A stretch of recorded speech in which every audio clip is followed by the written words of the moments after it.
하나님의 말씀 신약성경 고린도전서 9장 1절부터 10절까지 말씀입니다. 273페이지 고린도전서 9장 1절부터 10절까지 말씀, 오늘 우리에게 주시는 하나님의 말씀을 함께 읽겠습니다. 내가 자유인이 아니냐, 사도가 아니냐, 예수 우리 주를 보지 못하였느냐, 주 안에서 행한 나의 일이 너희가 아니냐, 다른 사람들에게는 내가 사도가 아닐지라도 너희에게는 사도이니 나의 사도됨을 주 안에서 인친 것이 너희라. 나를 비판하는 자들에게 변명할 것이 이것이니 우리가 먹고 마실 권리가 없겠느냐? 우리가 다른 사도들과 주의 형제들과 게바와 같이 믿음의 자매된 아내를 데리고 다닐 권리가 없겠느냐? 어찌 나와 바나바만 일하지 아니할 권리가 없겠느냐?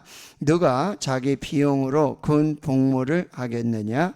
누가 포도를 심고 그 열매를 먹지 않겠느냐? 누가 양떼를 기르고 그 양떼의 젖을 먹지 않겠느냐? 내가 사람의 예대로 이것을 말하느냐? 율법도 이것을 말하지 아니하느냐?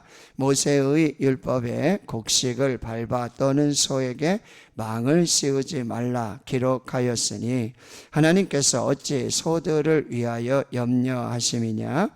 오로지 우리를 위하여 말씀하시니 아니냐? 과연 우리를 위하여 기록된 것이니 밭 가는 자는 소망을 가지고 갈며 곡식 떠는 자는 함께 얻을 소망을 가지고 떠는 것이라. 아멘. 사도 바울이 이제 8장에서부터 이 우상의 제물에 대한 이 하나님의 말씀과 또 자신의 그런 지혜로 권면을 하고 있습니다. 당시 고린도 교회, 고린도 지역에는 우상의 신전들이 많이 있었고요. 거기에서 이제 우상의 제물들. 그러니까 당시에는 여러분 우리 조선에도 대한민국에도 보면 고기를 먹는다는 거, 이거는 아주 큰 일이잖아요. 그래서 어렵고 힘든 사람은 왜 그 옛날 시골에서 제를 지낸다든지 뭐 이런 일들이 있고 나면은 제물로 드려졌던 그 고기들을 좀 이렇게 나누면서 먹을 수 있는 그런 기회들이 있었어요. 그리고 당시 이제 고린도 지역에서는 이 지금 올림픽과 같은 그런 운동 경기들이 있었어요. 그러면 역시 축제와 같은 그런 상황들이기에 거기에는 반드시 이 우상의 그 신전에 그런 음식들을 바치고 그것들을 또 나누면서, 그러니까 이 당시 고린도 교회의 성도들 그런 문화 속에서 그런 삶을 살고 있다가 예수 그리스도를 믿고 그리스도인이 되었는데 그런 삶 속에 이런 여러 가지 유혹이라든지 그런 어떤 연약함들이 있었던 것이 사실이라는 거예요. 자, 우상의 제물에 대해서. 근데 여기 이제 고린도 교회에 무슨 문제들이 있었냐면 소위 지식이 있다라는 사람, 이 믿음이 있다라는 사람, 믿음이 강하다는 사람은 어떤 이야기라면 그거 다 우상인데 그 음식 뭐 아무 상관없어. 나는 떳떳해. 나는 믿음으로 이기고 나는 충분해. 라고 하는 사람들과 여전히 이걸 먹어야 될까? 또 믿음으로 먹으면서도 이게 조금 마음이 그런데? 라고 하는 갈등하는 사람들이 분명히 있었어요.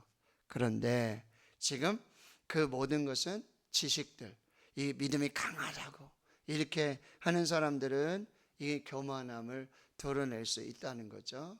그러니까 이 믿음이 약한 자들도 있다라는 거, 그것들을 잘 살펴서 만약에 믿음이 강한 자들, 나는 뭐 우상이고 뭐고 다 상관없어, 나는 다 먹고 뭐 아무 꺼리낌 없어 라고 하면서 우상의 그런 재물들 앞에서 밥 먹고 뭐 막 음식 먹고 하는 사람들을 믿음이 약한 사람들이 보았을 때 그 참 연약함을 당할 수가 있다는 거죠. 그런데 그럼 우리도 가서 먹자.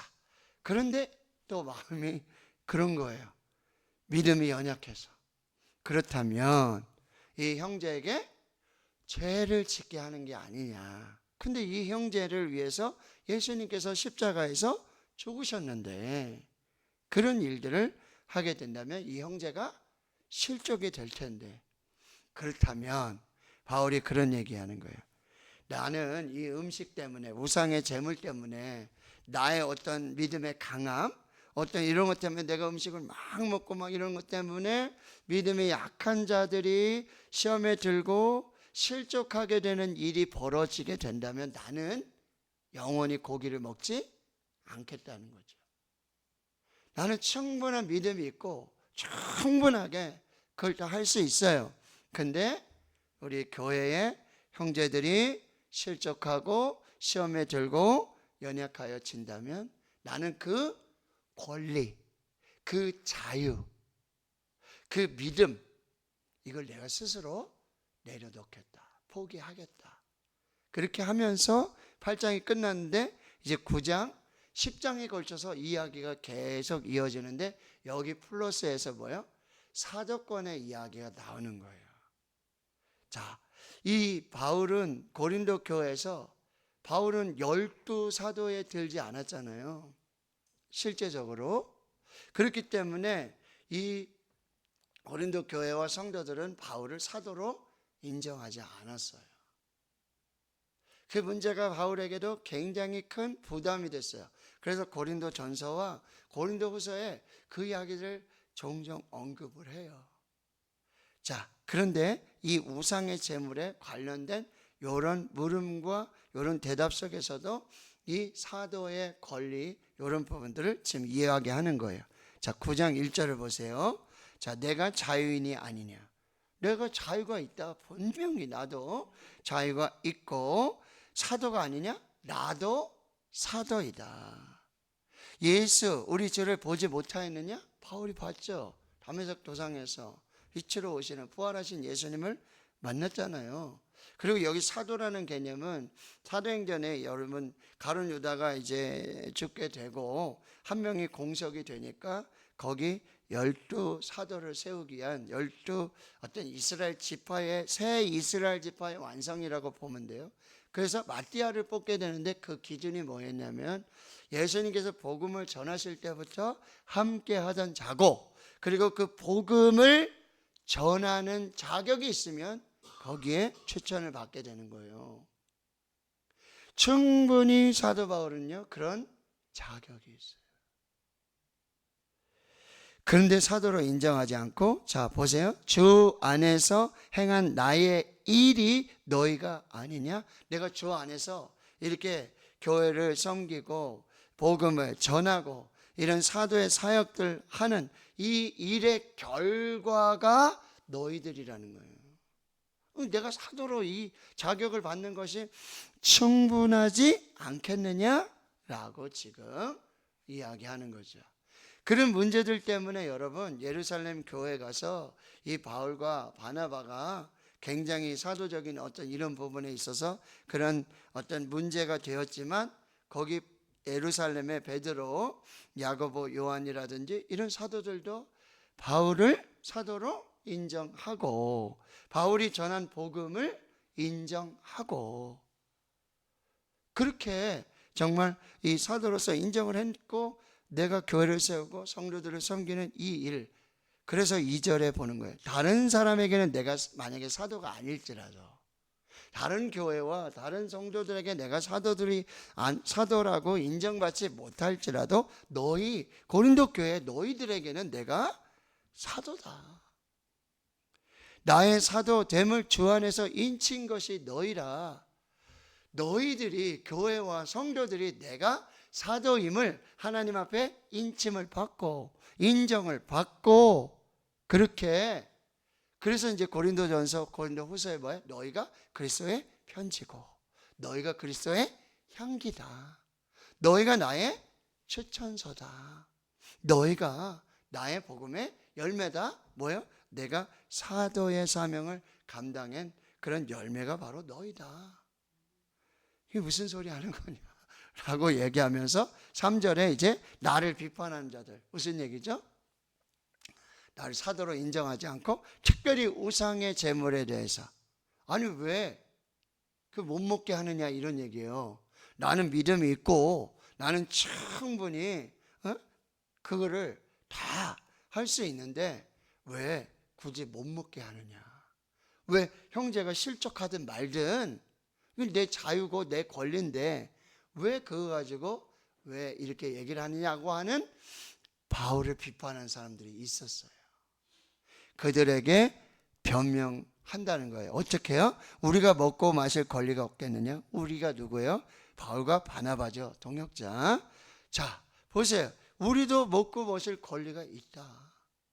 그런데 교회를 위해서, 믿음이 약한 형제들을 위해서 내 권리와 내 자유를 뭐요? 내려놓겠다는 거예요. 5절에 보세요. 우리가 다른 사도들과 주의 형제들과 게바와 같이 믿음에 자매된 자네를 데리고 다닐 권리가 없겠느냐? 여러분, 베드로는 결혼했어요. 아내랑 함께 사역을 했어요. 근데 당시 헬라 문화권에서 뭐죠? 어떤 이 교회의 어떤 그런 것뿐만 아니라 어떤 철학자라든지 교사라든지 가르치는 이 사람들은요, 정당하게 사례를 받았어요. 그리고 그 아내까지, 그리고 자녀들까지도 뭐요? 정당하게 사례를 받았어요. 근데 바울이 그런 정당하게 사례를 받을 수 있음에도 불구하고 우리가 잘 알고 있지만 자비랑 선교했잖아요. 천막 만들고. 그게 무슨 이유였어요? 교회에 짐을 주지 않고 성도들에게, 연약한 성도들에게 그런 어떤 상황들 사례받고 이렇게 하는 것이 부담이 될 수도 있으니까 자기가 어떻게 했어요? 천막을 만들어서 자기가 비용을 대면서 자기가 복음을 전하고 이렇게 했단 말이에요. 근데 그거 가지고 바울은 사례도 안 받지 않냐? 다른 사람들 다 사례받는데 자기가 사도가 좀 거림칙하고 사도의 어떤 자격을 이렇게 주장할 만한 그게 안 되니까 자기 일부러 사례도 안 받고 그러는 거 아니냐라고 이야기하면서 바울의 사도직을 비판하고 인정하지 않는 교회와 성도들이 있었다라고 하는 거예요. 나도 아내를 데리고 결혼해서 할 수 있다. 근데 뭐야? 바울은 뭐야? 독신의 은사가 있었잖아요. 하나님께 받은 은사잖아요, 그게. 결혼할 수도 있고 안 할 수도 있고. 근데 하나님께 받은 은사로 그렇게 교회와 성도를 위해 섬기게 해서 받은 은사로 결혼 안 하고 지냈던 거죠. 6절, 어찌 나와 바나바만 일하지 아니할 권리가 없겠느냐? 에? 일하지 않고 충분히 내가 가르치는 자로 사도로서 사례 받으면서 그렇게 할 수. 옛날 그리스 철학, 뭐 소크라테스, 플라톤, 아리스토텔레스 가르치잖아요. 그러면 제자들이 오잖아요. 어떻게 오냐? 돈 싸들고 와야 돼요. 수강료 들고 와야 돼요. 그걸 당연했어요. 근데 바울은 뭐요? 자비량으로 선교했는데 이거 가지고 바울은 사도의 자격이 없다. 그렇게 바울을 힘들게 하는 거죠. 자, 7절 이하에 보면 세 가지 예를 드는데 누가 자기 비용으로 군 복무를 하겠느냐? 여러분, 우리 자녀들 군대 가잖아요. 누가 자기 돈 들여서 가서 군대 복무하는, 그렇게 군대 복무하는 부모님 보내시겠어요? 부모님이 우리 아이들 군 복무하는데 돈 다 대시고 옷값 다 대시고 먹을 거 다 대주세요. 그래가지고 막 그런 농담도 있잖아요. 아버지, 총을 잃어버렸어요. 근데 총값이 100만 원이에요. 빨리 입금 좀 해주세요. 그럼 야, 이거 큰일 났구나.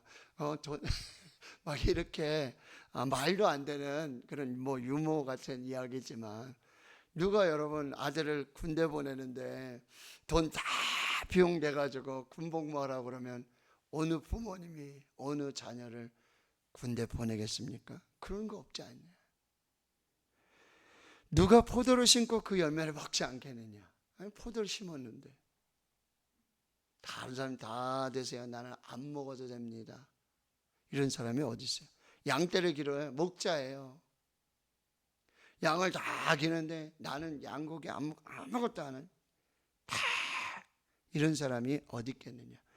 8절 내가 사람의 예대로 이것을 말하느냐. 세상의 일치도 이런 게 아니냐. 그런데 나는 율법도 이것을 말하고 있다는 거예요. 모세 율법의 신명기 25장 4절에 이 말씀이 있는 거죠. 곡식을 밟아 떠는 소에게 망을 씌우지 말라 기록했다는 거예요. 여러분, 곡식을 밟아 떠는 소가 일을 하는데 거기에 소가 배고프면요 곡식을 이렇게 먹기도 하고 이러잖아요. 근데 이 주인이 완악해가지고 그것도 아까운 거야. 그러니까 망을 씌워가지고 그것도 못 먹게 하는 거예요, 소에게. 그럼 이 소가 나중에는 저 같으면 뭐야? 주인을 들이받겠죠. 아니 이것도 못하게 하느냐고.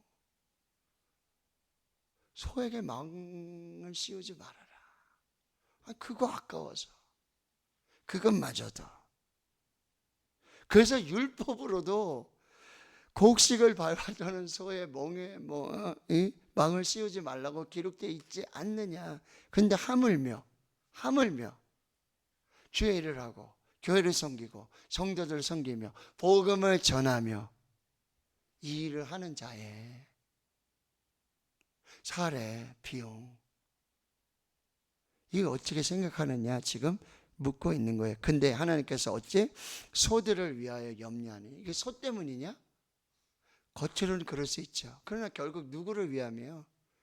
주인을 위함이고. 여러분, 목회자들에게, 사역자들에게 사례를 하는 거예요. 결국엔 뭐죠? 교회를 위함이고 성도들을 위함이에요. 목회자가, 사역자들이 복음을 위해서, 하나님의 나라를 위해서, 성도를 위해, 교회를 위해 헌신하는데 사례 안 주고 당신이 알아서 하시오. 결국 그게 고스란히 어떻게 되겠느냐 지금 하는 거예요. 10절 오로지 우리를 위하여 말씀하심이 아니냐? 과연 우리를 위해 기록된 것이니 밭가는 자는 소망을 가지고 갈며 곡식 떠는 자는 함께 얻을 소망을 가지고 떠는 것이라. 함께. 결국에 교회와 성도들, 하나님의 나라, 또 사역자들 모두를 위한 하나님의 은혜와 섭리라고 한다는 거예요. 여러분, 복음은 뭐냐? 권리 이상의 것이다. 요즘 얼마나 권리를 찾아요? 노동자의 권리, 그렇죠? 여성의 권리, 어린이 권리, 노인 권리, 장애우들의 권리. 권리. 근데 거기에 보면요, 그리스도인들이 엄청 많아요. 예수 잘 믿는다는 사람이요, 권리, 무조건 권리. 그런데 여러분, 복음은요 권리 이상이에요. 사도 바울 권리 있어요. 다 할 수 있는 권리가 있어요. 그러나 뭐요? 복음을 위해서, 하나님의 나라를 위해서, 교회와 성도들을 위해서 스스로 자신의 권리를 내려놓은 거예요. 포기한 거예요. 근데 이분이 누구예요? 예수 그리스도. 그는 근본 하나님의 본체시나 하나님과 동정됨을 취할 것이 아니고 종의 몸을 가지고 종의 형체를 가지고 사람의 모양으로 나셨고, 십자가에서 우리를 구원하신 것은요 권리와 능력이 아니에요. 포기였어요. 사랑이었고 희생이었어요. 능력으로 우리를 구원하신 게 아니에요. 십자가로, 포기하심으로, 사랑하심으로. 우리는 죄송합니다, 걸핏하면 뭐하면 권리.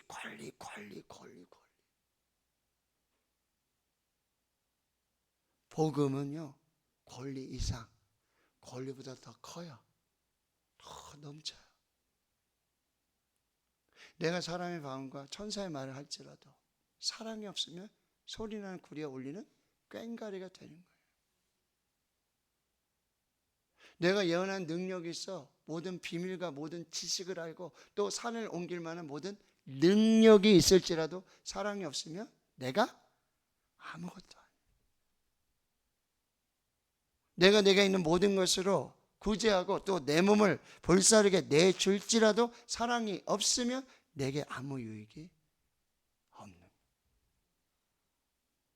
오늘 다시 여러분 이 사도의 권리와 자유, 우리의 권리와 자유, 하나님 앞에서 반드시 이 신앙적 수고, 헌신, 충성은 여기 소망이잖아요. 하나님 반드시 갚아주시고 반드시 은혜 주실 것을 기억하면서 오직 복음을 위해서 스스로 권리를 포기할 수 있고, 복음을 위해서 헌신할 수 있고, 복음을 위해서 우리가 소망 가운데 하나님의 나라를 꿈꾸며 우리의 모든 사역에, 섬김에, 봉사에 우리가 또 오늘도 최선을 다하는 우리 모두가 될 수 있기를 주님의 이름으로 축원합니다. 아멘.